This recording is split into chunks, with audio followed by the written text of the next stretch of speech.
Welcome back to Finding Hope in Mental Illness. Again, my name is Ryan Smallwood, the pastor here at Aldersgate Church, and today we're in session 3. Just to review briefly, if you're struggling with anxiety, depression, mental illness, you're not alone.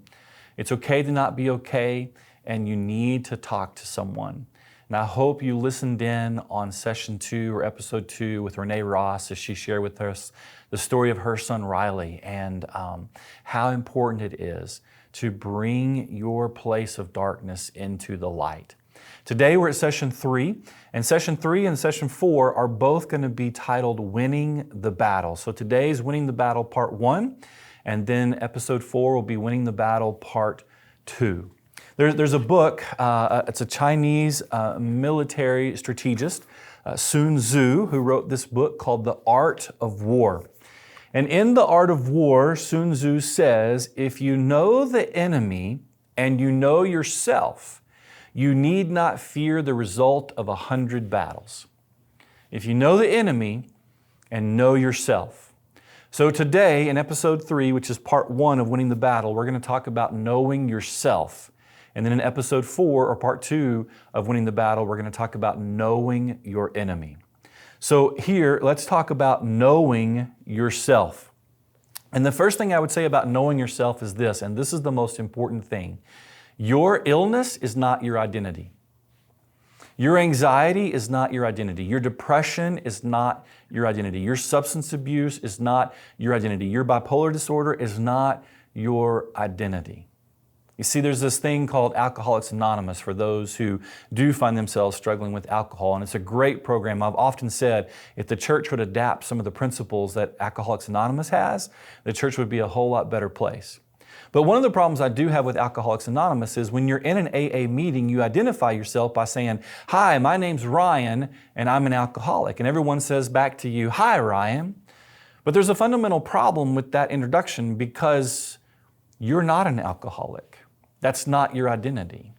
In fact, we have a program here at Aldersgate called Celebrate Recovery, and here's how we introduce ourselves in Celebrate Recovery. We say, "Hi, my name's Ryan.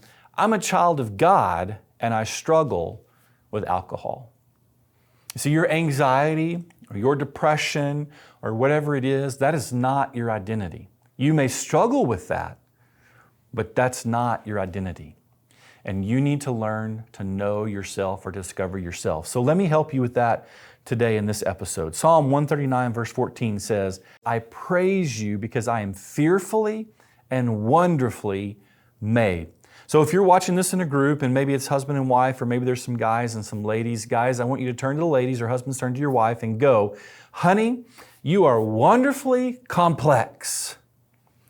And ladies, you can say back to the guys, or spouses or wives, you can say back to your husbands, "And you are amazingly simple."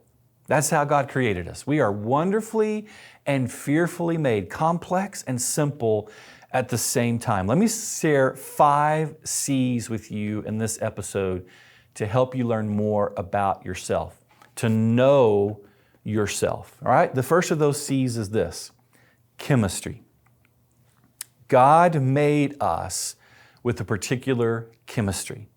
Our bodies have chemicals, they have hormones, we all have genes and chromosomes, and those are all the chemicals that make up our life. They're the ways that God made us. Those are the chemistry that God gave us in our physical body. Now, I may not be able to change some of that chemistry, but I can treat or I can address some of that chemistry.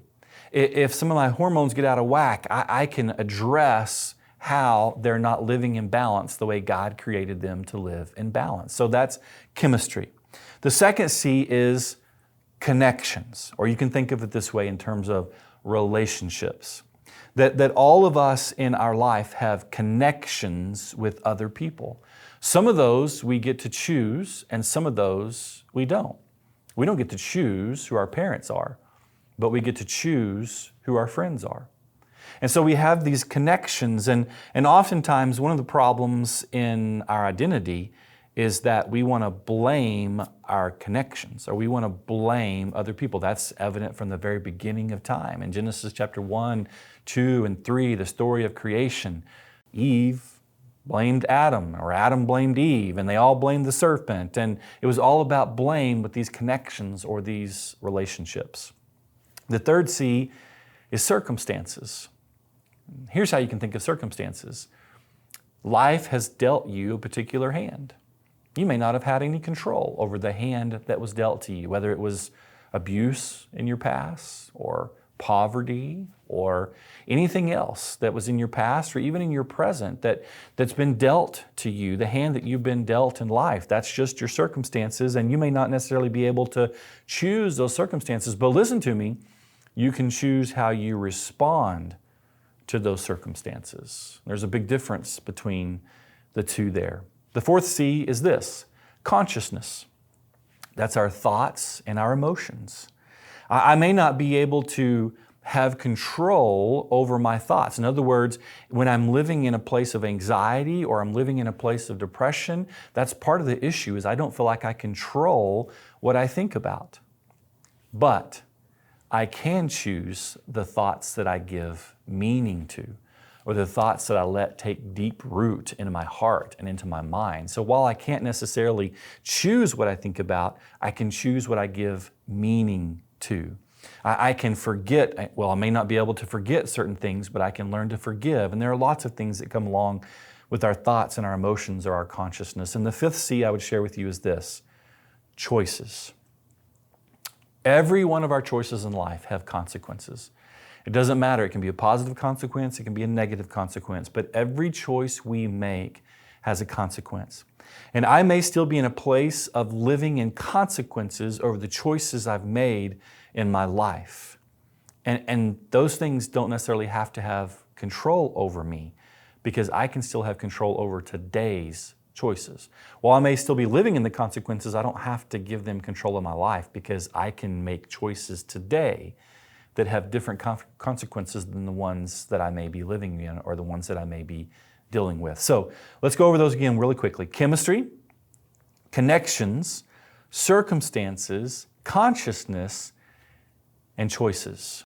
That's knowing yourself. And I would encourage you at the end of this episode to just spend some time getting to know yourself when it comes to those things, the things you have control over and the things that you don't. In fact, since I started this episode talking about Alcoholics Anonymous, can I end this episode with the Serenity Prayer? The prayer that's become famous because of AA, because I need to know what it is I can change. And if you're not familiar with the Serenity Prayer, here's how it reads. God, grant me the serenity to accept the things I cannot change, the courage to change the things I can, and the wisdom to know the difference. And I pray that as you meditate on this session or this episode just a little bit, and you get to know yourself a little bit better, that God will give you an open window into the things that you cannot change, the things that you can change, and the wisdom to know the difference.